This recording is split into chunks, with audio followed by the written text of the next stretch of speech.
Kalau kita bicara mengenai interaksi edukatif dalam metode ceramah, itu kira-kira aplikasinya seperti apa, Ibu? Iya, saya kira pertanyaan yang bagus sekali ya.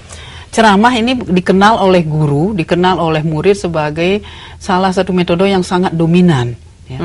Hampir setiap pembelajaran itu mulai dengan ceramah. Betul. Tapi kalau dalam ceramah ini, kita tahu dalam ceramah guru yang menyampaikan sesuatu, Ya. murid atau siswa yang mendengarkan.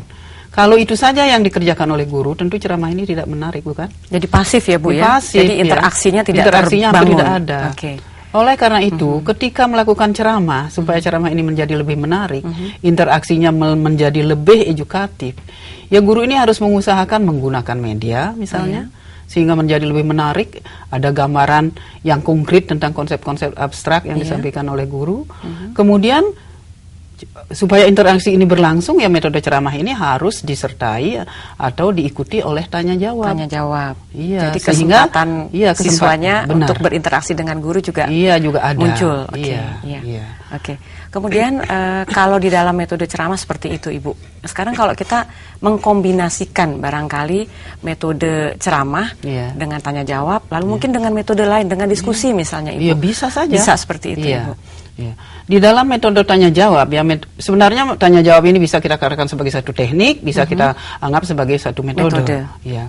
Kalau tanya jawab ini dikombinasikan sebagai katakanlah variasi dari ceramah, maka ceramah ini akan menjadi lebih menarik. Begitu menyampaikan satu materi, ya, maka guru dapat mengajukan pertanyaan, ya, sehingga siswa mampu menjawab, guru mampu mengecek apakah konsep yang disampaikan itu sudah dipahami atau belum. Jadi ada semacam interaksi yang cukup bagus, ya. Di samping itu tanya jawab juga bisa digunakan oleh guru untuk menggali pengetahuan siswa tentang pelajaran apa yang sudah dibicarakan sebelumnya untuk dikaitkan dengan apa yang akan dibicarakan pada saat itu.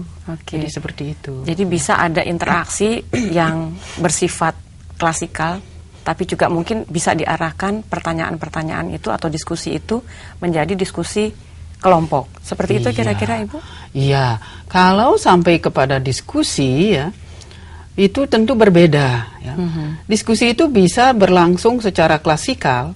Jadi dalam arti guru melemparkan pertanyaan kepada seluruh kelas, kemudian meminta pendapat dari berbagai siswa. Nah, dalam hal ini tentu guru yang harus memfasilitasi supaya siswa yang menjawab. Ya.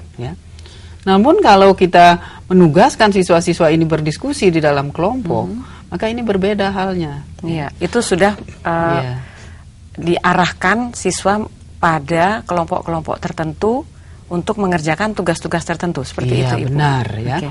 Jadi yang menjadi fasilitator ketika itu di dalam setiap kelompok tentu mustahil guru, karena kan ada beberapa kelompok. Guru paling-paling hanya bisa menemani atau mendampingi satu kelompok. Oleh karena itu kedua kelompoklah yang harus memfasilitasi. Dan yang terpenting di dalam diskusi kelompok ini adalah bahwa semua anggota kelompok ini harus ikut menyumbangkan pikirannya, memberikan tanggapan terhadap masalah yang dibicarakan, dan pada akhirnya bersama-sama mengambil keputusan. Inilah yang disebut diskusi kelompok.